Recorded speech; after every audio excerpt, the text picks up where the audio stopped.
Hey everybody, welcome back to this week's episode of You Know Your Lifestyle, Kicking It with Alexandria Part 2. Thank you for being here.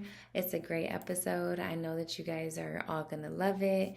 And at the end of the episode, we missed the last couple of minutes because my camera shuts off at a certain amount of time and we missed that cutoff. But Alexandria tagged and plugged her businesses and mentioned how you could contact her, and I will put all of that in the description box below. So once again, thank you for being here. Let's dive right in.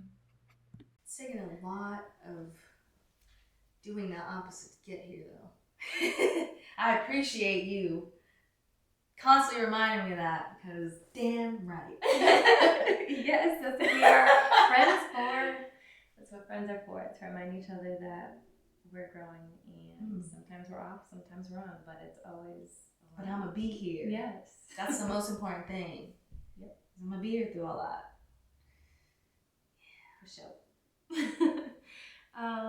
Okay, so also at Burning Man, you mentioned the power. You said you didn't stop dancing. So, what does like music and dance mean to you? Why is it so powerful? Oh, it's like anybody that knows me knows that music is life. Okay. I don't even know what to say about it, because it's like if you just see me in it, then you get it. And I feel like everybody that knows me, yeah, they can attest to that. Music, again, it's like one of the most forefront things in my life. It's one of the most important things. It's been there through literally every single part of my life. It has been there when I was sad, happy times, graduation times, an era of my life. Like, it reflects and it holds, I think, a lot of my memories. I think that's the best way. I'm very forgetful, so it's like music helps me to kind of like piece together timelines. Yeah. And it's like you remember things at one time, or everybody can name like a 2010 song and be like, that was just a weird era we were going through. Like the 90s music, it's classic. So it's like, and the cool thing about music that I think I resonate so heavily with is because it's so diverse and it's so layered and it's so poetic. And I feel like that's a really good reflection if I had to describe myself. Mm-hmm. I'm very multifaceted. Like, even when you said I had a lot of like different friend groups, like music, I can relate to all that, you know, and I like to do that. I like to create playlists, or like if I'm with a certain friend, I'll play the music that I like, but the genre that they like, you know, and like I'll find something that we both like, and it's like you're always discovering with music. Music is an adventure. Music can literally make you feel anything. Like, you ever purposely put sad music on to like wretchedly cry, you know, like fetal position music. Yeah. Everyone has that playlist. Like, there's times to turn up, there's times to do yoga to, sound bath. Like, you can find whole music playlists of sound bath music, like alone, that people have curated. Like, music is infinite, and I think that's just a really kind of good way to look at life, is just like layered and vast and discovering new all the time. There's two things, and it's funny that we're talking about dance, because I actually was just talking to my friend Lance about this, and he asked me, he was like, do you know what musicality is? And I guess I should ask you what musicality, if you know what that is. No. So we were getting to talk about it, and I was like, yeah, you know, like I've heard it, but I feel like I resonate with it. But it's basically, the dictionary definition is the quality or condition of being musical, or a music sensitivity or talent. So we always see like singers or band players, and we're just like, yeah, they're naturally musically talented. So that's kind of like what musicality is. And there's always the debate of whether people are either born with it or if you can create it, you know, in later life. So we were talking about that, and I was telling her, I was like, I think being a therapist, like, and seeing through my hands has really helped me to connect with music. Seeing through sensation. And I always wondered, you know, what that meant, or if there was like a word. I'm like, there has to be something you ever just get so mesmerized in a room of music, or like you feel that chill, or like you listen to someone speaking poetry, like poetic words, or you see a movie that just like condemns you and you're just like, wow, you know? And I finally found what that word is. Because I knew, I was like, there is something about this that I feel like I have like a sixth sense with music. And it's a French word, and it's called frisson. And it means waves of pleasure running over the body, or skin orgasm, or aesthetic chills. And I was like, yo, that's a great way to describe music, is the skin orgasm. And that's what I feel with music, the connection, and having it when no one else is there, having it when you're alone, having it when you're in a group of people on a long drive. Like, you could literally match music to anything going on in your life. And so, yeah, dancing, music, it's a big part of me. You gotta shake a little onion if you're gonna hang out with me, Like, we get into a department store and they got the shit bumping. In an elevator, they got that elevator music. Oh, I love that. Smooth jazz. Like, it's just I think too, music or dancing, it's like kind of like what they say is like food brings people together. I feel like that's the same way with music and dance. It's like, you all of a sudden hear a song that someone else is playing, and you're like, how did you know about them, And then it just instantly creates a bond. Yeah. Music is a bond. And I feel like, again, with Burning Man, like, you got to see that, and to see how freeing it was for people to just be fully in themselves. I actually recently went to something called ecstatic dancing. My girlfriend, Gemma, took me to it, and I didn't know what it was. I had no idea. And she'd always tell me, she's like, yeah, I've done this in, other countries, other islands, states. And I was like, okay, well, if she likes it, I love dance. I was like, she wouldn't invite me to anything I didn't like. So I was like, let me just go and see what's up. Go there, we do like a whole meditation thing. We do a couple like bond building workshops, like getting to know people workshops. And then we open up the door, and it's to I don't know if you've been to the Illuminarium here in town. I haven't been, but I know what it is. You know what it is? Yeah. Okay, so it's like floor-to-ceiling animations. They open the door to this. There's DJ over there, and he's like a live violinist DJ. And it was literally, she was explaining it to us, the rules, and it was this whole ass warehouse room to ecstatic dance. That's literally what it was. I thought it was like maybe a metaphor for something, or it meant something else. No, like, you literally, for like 2.5 hours, dancing, no talking, no phones, and no shoes. Wow. And so, do you have headphones on, or he's just playing the DJ? No, it's live. So like, there are some people, because it's it's like an enclosed, the floor to ceiling things, like animation. So it's just like vibrating in this room, So like, you're feeling that frisson, and you feel it in your soul, and then all of a sudden you realize, like, no talking. I have no obligation to like fill in the awkwardness. No shoes. I'm about to run around here like a damn kid. Like, no phones. Now I don't have to worry about feeling insecure and being in the background of someone else's video, or them making fun of me. Yeah. And then being there, it was just full-blown people danced however they wanted to. There were some people skipping, grown-ass men skipping across the whole warehouse. There was children in there just running around. There was people laying on the ground just feeling the vibration. There's people, me and my girlfriend, were joking around. We were doing the twerk on the wall just because why not? Like, we were just rolling around on the ground at one point, just flipping and doing things. Like, there was one point, one of our building workshops was to keep contact with someone. So like, if we were here and we would have to roll and like put our body parts together, but like we couldn't. Yeah. So then we got to practice that a little bit. So I was like, let me try the ecstatic dancing. And it was just like, you kind of get on like a same wavelength with someone, to where like you're thinking about it, but it's almost effortless. Like, once you start doing it for a while. So it was just like, dance was very connecting. And I felt like it was healing too. And I felt like I actually really shook a lot of things out of like my root chakra, and I got to heal a lot of stuff, like trauma-wise, I felt like. And like, after even the drive home was just like a, like one of them peaceful silences. And it just like, it's almost like when you do scream therapy. Yeah. And you just let it out so much you just have nothing to say. But you're at a peace of mind, and that's just what it felt like.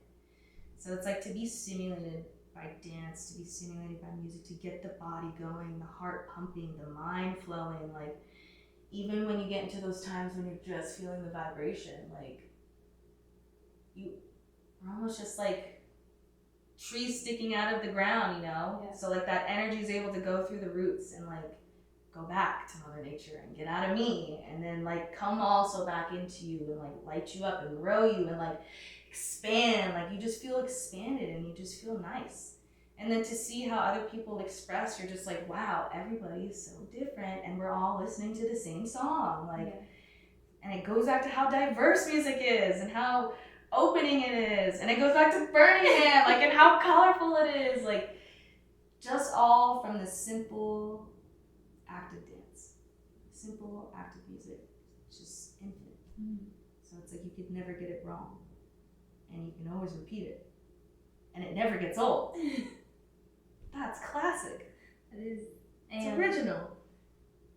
It brings so many people together, just like you said. And it's, for me, I feel like it also brings a sense of vulnerability because, like, I'm always caught up in my head about what other people are thinking, or do I look like, what is all of that? But then to be in a room full of people who are all just doing the same thing, just listening to the beat and trying to find it. Yeah, like, it's anything. It was just, there was no rules, and you could not get it wrong. And I think that was a really good comfort for people who overthink like you. Like, you can't get it wrong. I know. Because here's the thing, if there were wallflowers standing in that room, like, you would look crazy. Yeah. You would be the crazy one, not us going like this and the guy skipping literally across the room. Like, no, we want to be the weirdos you would be, you know? So it's like, you could never get it wrong. Yeah. And it feels good too, anyway, now that I'm like letting go a little bit more and just flowing. But like, you had me up dancing on the fucking tables for my birthday. And it felt good. I had like the time of my life and I didn't care what anybody had to say, so it was good. Because you up there and they're not. That's the thing too, is like, people are always scared to express. It's like, look at the people judging you standing there not doing what you could do or what you are doing. You know, that's the fearlessness, that's the free will that they can't act on. So always remember that. When you feel dumb, just know that they couldn't even let themselves get to you, or like, they couldn't allow themselves to be silly without thinking it. So you did it, and you walked away even better, and you got like 3 compliments, you know? Like, this is true. Yeah. A lot of good points to remember for people who overthink like me. Yeah, they could never, because you're doing it, and they still are talking about you in the corner. Come on. So you also mentioned trauma and cycles a few times. So are there any cycles that you would like to change, or like values that you would like to instill being a mom? So some of the cycles, let's talk about that, because I do have that written down. And I think we kind of talked about this, but some cycles I am currently changing. A girlfriend got a couple books for me called The Artist Way, and I've been doing that every morning. So something I've wanted to change before she gifted me was having a morning routine. And the great thing about having aligned friendships is that they pick up on things like that, and they care about your spirit and your soul. So she got me books to help me with that. So I am in a 12-week like self-course, you know, just in the book and writing stuff, and it's really helped me to give me intention when I wake up, because I'm guilty like everyone else where the first thing I grab is my phone. But now, first thing I'm doing is waking up a little bit earlier than I usually would, making my tea and being excited to write, or have like a prompt to write through, or just to dump stuff that I did stupid last night. Like, it's fun and rewarding. So that is something I want to change, or add, supplement into my life as a morning routine. And then get it done when the thoughts come to me. I am terrible at procrastinating. So what I really want to work on is, like, when that thought comes to mind, just do it. you looked at the dishes and thought of it, so just do it. Or like, you have to put that thing, just do it. You realize your car is dirty, just clean it now. Like, so I just want to be more like,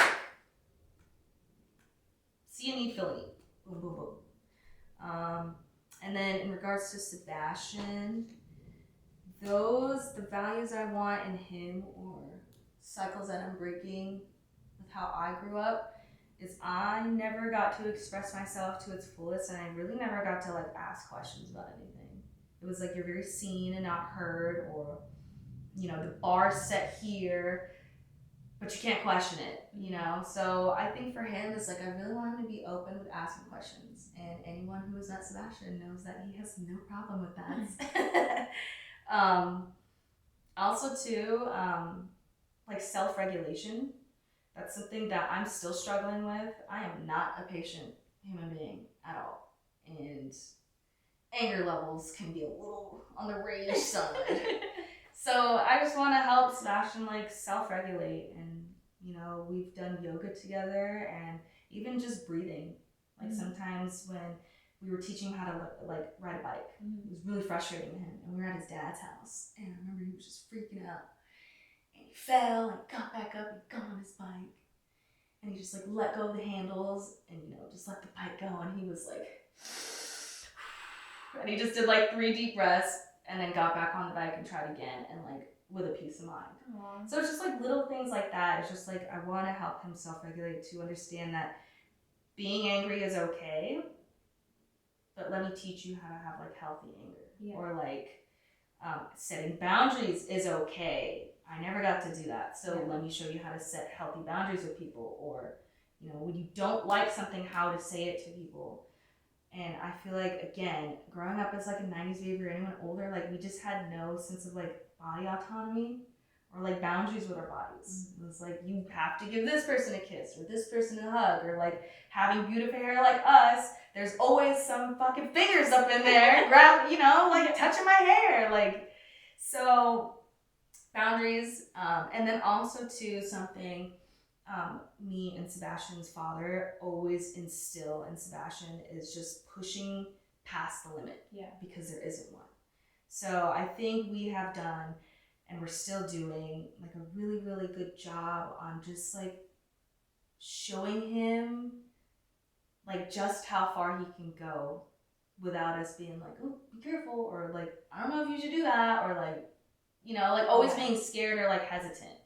So it's just like, and seeing that it has come into fruition in many ways with him. Like, he's 4. He can ride a dirt bike, a little 50cc dirt bike. I really don't know much kids that could do that or want to do that. Like, he's parkouring off of shit and like in gymnastics. Like, the kid's a monkey. Like, he could climb anything confidently and not have to be scared or like look for mom at the playground. He can ride a bike. He can ride a skateboard. Like, I'm teaching him how to roller skate right now. We just took him snowboarding, and we took him on the big mountain. There are grown-ass people that are my friends that don't even do that or can't. Yeah, like, like the bunny hill is intimidating, and here's my son just ripping it. Like, the sky is more than, like, it's past the limit. We want you to go farther than the sky, and we want you to reach for the stars, and we want you to see that it's attainable, no matter what you look like, no matter, like, how you dress, no matter where you come from, like, no matter if you learn it, slower than the other kids, like, there's no time on it, but we want you to know that you could go as far as you want, as long as you want to confidently walk there. So I think teaching him that, because, I was taught the fear of money instead of the energetics of it, the science of money. I was, taught to be dependent, and you can't rely on yourself, and I had to learn that now in this grown age, and that's hard. So it's like, if I can just take some of those fears away, or like not even introduce him to it, just imagine like the impact, or like when he finds out his purpose in the world, just imagine like how much better he could do that service or that act or that purpose if he didn't have to work back, like backtrack. So I think that's a really, really big one, is just pushing him past the limit. And then also too, I really want to teach him that you can love all without being in love. I don't like you, but I can still love you. And I think that's a really hard one for people to understand that. And I think it starts again with me and Sebastian's dad and just displaying that and being, you know, the role models for that, or the, you know, real life picture image of that. And, you know, and to trek through life of like, there's going to be a lot of people that are going to come into your bubble that you don't like. There are going to be a lot of people that are going to disrespect you and dim your light or try and strip you and take you away. But like, how do you move in the language of love through obstacles like that? Because everybody knows going through the world with hate and resentment just gets you nowhere. Yeah. You're the only person suffering. So yeah, just really teaching him that I don't like you, but I can still love you. And being loud and proud, and also, you know, giving him a good role models for like what active parents look like. Yeah. Because again, I was never fortunate enough to have parents that were together, and it sucked. So it's like they just, you know, for their own reasons. I'm an adult now, and I clearly see why it didn't work. But like, you know, they could never work past that when they were the adults. Mm-hmm. So it's like I never want my son to ever feel like what adult problems are his. Mm-hmm. And that's the worst feeling that I got as a kid. Always worrying about things that I should have never been worrying about as a kid. So again, if I can just pull that out for him to not have to worry about as he gets older, like, you know, it's going to really help him to see the value in aligned friendships and to understand why it's better to lead with love and compassion and, you know, to just be a good human being. So, and I think it starts with your parents. Yeah. So that's probably another really big thing. The value I'm trying to instill in the cycle that I want to add or nourish. I think those are all amazing things, and clearly you're doing a great job. If he's self-regulating and he is as fearless as you explained he is, and I think, well, so first of all, I commend you and his dad for that. Because that's huge. I appreciate it. I try really hard. But like, I think I really resonated with the instilling fearlessness in him and not being the parents who are like, wait, don't do that, because that's how I kind of was raised. And I think, look, now when I think back on it, that's a lot of the reason why I'm probably like scared to do everything. Yeah. I mean, it's like anxious in the back of my head. What's going to happen if I do it? And you think that, like, of course it came from a protection space. My dad just didn't ever want to see us like hurt or whatever. It came from a place of love for sure. But on the other end of that, it's like, I don't want to see you hurt, but if you do get hurt, it's fine. You know? Or, you know, they never told us what was off the deep end, and it was really shallow. And you're like, dang. Yeah, that's something, I really, and it goes back to that asking the questions. Mm-hmm. They never, sometimes I feel like parents need to play devil's advocate more and just say, hey, look, I'm going to tell you both sides. I'm going to let you do what you do. But like, if it goes wrong, this is what's going to happen. Just to mentally prepare. It impacts us kids more than parents now. Yeah. And it's okay that something goes wrong, because life goes wrong all the time. So if we can be better equipped with knowing that life goes wrong and it's not just meant to be perfect and like have no pain. I know. I think then we'd be I wish I would have touched the stove a little bit sooner. You know, right? Just to see how we stumble and get back up, rather than just always keeping us up. Because I mean, that's just not realistic. And so to learn that from a young age, I think that is really beneficial. So just want to say that. Facts. Okay, so what is something that younger Alexandria would be proud of? Ooh. You know, this was a hard one for me to write about. Or it took me a little bit pondering to think about. But I think the thing that kept coming back to me out of all the stuff that I wanted to pick was if I could go back, you know, and talk to my younger self and tell her all the stuff that I would be doing. I think my favorite thing to tell her would be that you're still you this whole damn time. Like, people who have really known me and the the 15-year-old friendships, the 10-year friendships that I have can really attest to that. But like, I have always been me. The person that you see has always been there, regardless of the stuff it was buried under, or not being able to shine the light as bright as it was. Like, I never changed, and I think my younger self would be really proud about that, because it's been a struggle. Whether it be race struggle and like never being enough for a race, whether it be my age struggle, never being old enough to understand, like, it was always something. And I think to know that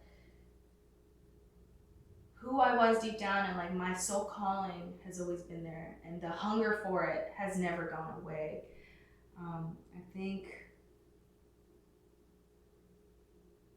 another thing that I'd be really proud to tell myself is that I've seen parts of the world that I only saw on TV. I felt love that was never experienced before. And I've had a long-standing career since 20. And I've got myself a girl pad. Fuck a bachelor pad. This shit is colorful than a motherfucker in here, and I love it.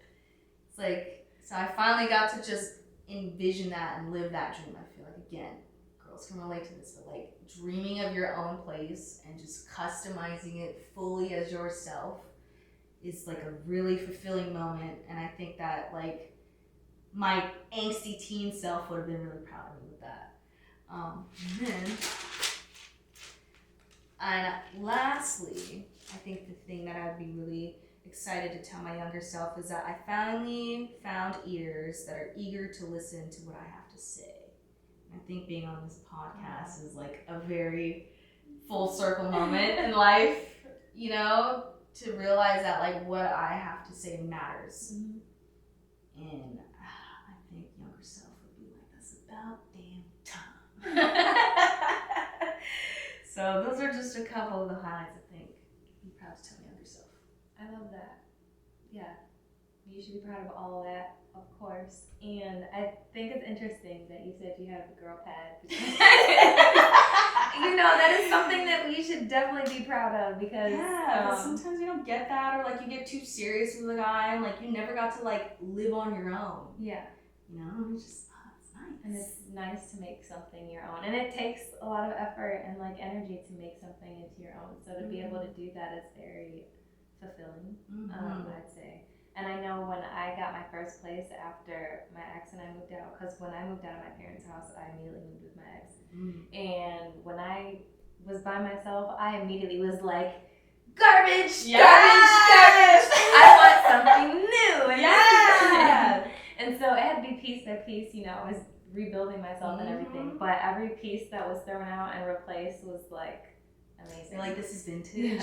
I don't even care how I thrifted this. Yeah, like it's just so original, and like you never have to compromise. Yeah. And like, I don't know about you, but like that whole grayscale boys room look, very square and edged. I need round and wavy, I need color.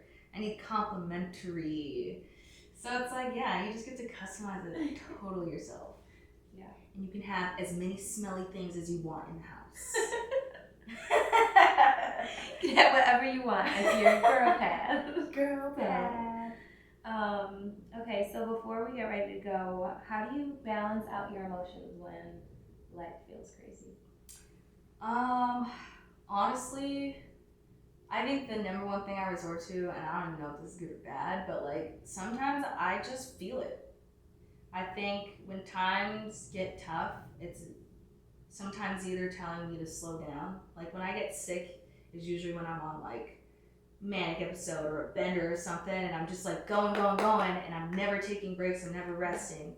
So sometimes when I get sick, it's just like a huge roadblock for me to say, stop. You need to take a second, and it needs to be for yourself. Yeah. So sometimes I will just allow myself to fully feel the lowest that I'm feeling in that moment. And, I try to keep it to like that 24 hours, give yourself that whole day to feel what you feel, but tomorrow when you wake up, it's a new day. And then after I've wallowed in my pity, I 100% be calling up the homegirls for help And for me, talking. Again, this is something I never got to experience really as a kid, to talk. You know, I was always in my room, just like alone. And so talking is a really, really big thing for me. So it's like I need people who can talk back a lot. Yeah. And I just noticed like you get so many epiphany moments and revelations when you just talk. And you also get to see things in different lights when people bring different perspectives. So it's like, all right, I could like chill the fuck out